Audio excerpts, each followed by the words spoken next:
that we all want something. We have goals. We have things that we believe are important, but we struggle to focus on them. Yeah, well, there's a couple different things. I think the first thing is that we hold ourselves back from is we have a lot of fears. And fears, when you really start to dive into them, like you mentioned in the beginning of this, like I started talking with you about like the East, and you started, I remember you told me in 2017, like you should read the Bhagavad Gita. So I literally wrote it, I got it like the next week and read it while we were traveling. And so there was that. And as I was writing the book, I was like, what's the thing? Because the original title of the book was The Psychology of Taking Action. Because I was looking at the Mindset Mentor podcast. I have 1,400 episodes, and I was like, it's just me speaking for almost every single one of them. And I was like, what do I teach? Like, what do people want from me? And I was like, it's almost all like tips and tricks to understand yourself to take action.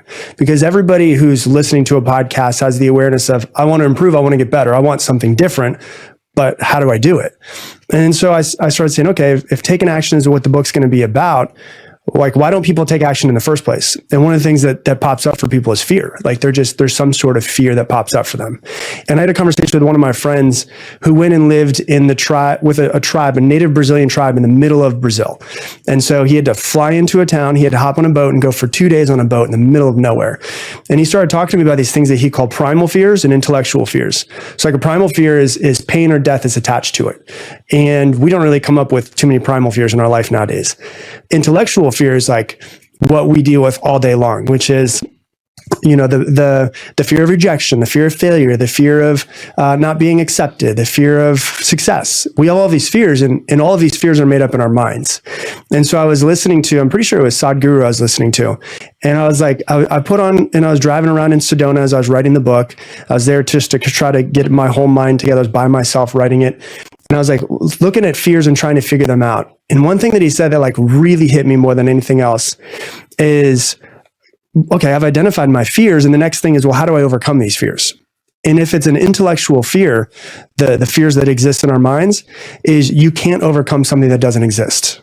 And so we basically wake up in the morning, we create the boogeyman, which is like the fear of success, the fear of failure, whatever it is. And instead of actually taking the action that we need to and focusing on what it is that we want, we take all of our focus and put it towards trying to overcome this fear, when in reality, the fear doesn't even exist in the first place. And so I think the biggest thing for most people is like the fear is keeping you from focusing. But there's also like the identity of who you think you are. And one of my favorite things is challenging who I think I am all the time. And there was a whole documentary that was done on this, and they curbed it for like 20 years because it was so off the rails of how crazy he went. And what he did was it's a documentary called Jim and Andy that's on him playing the role on Man on the Moon. So Andy Kaufman was a guy who was once alive. And the crazy part about Andy Kaufman is he also played other characters. So it was Jim Carrey playing Andy Kaufman, who played like Tony Clifton and other characters. But the thing that happened with him was that he would never break character. So he was a method actor. So for 4 months, he played as this real life person. And even to the point where his driver that would pick him up in Hollywood and drive him to his house said that whoever he was playing at the time that they stopped recording, whether it was Andy Kaufman, Tony Clifton, he would play that person the entire day when he was driving him home that night, and he'd pick him up and he was still the same person, not Jim Carrey anymore.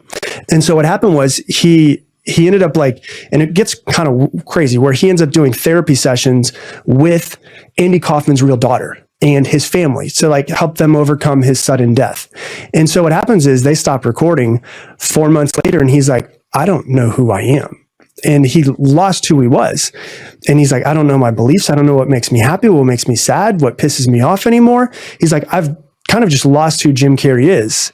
And that's kind of like his spiritual awakening that you've seen him go through over the past 20 years. And he realized, if I can lose Jim Carrey, then who the hell is Jim Carrey? And he realized that Jim Carrey is just basically a character that he's playing all the time that is completely somebody else. And he could just wake up another morning and act like he's somebody else. And so I think that two of the things that really keep us from focusing on stuff is we get really afraid and fearful of making change or judgment or failure and all that. And the other thing is like who we actually truly think we are will hold us back from taking either the action that we need to, or, staying in the exact same position that we're in.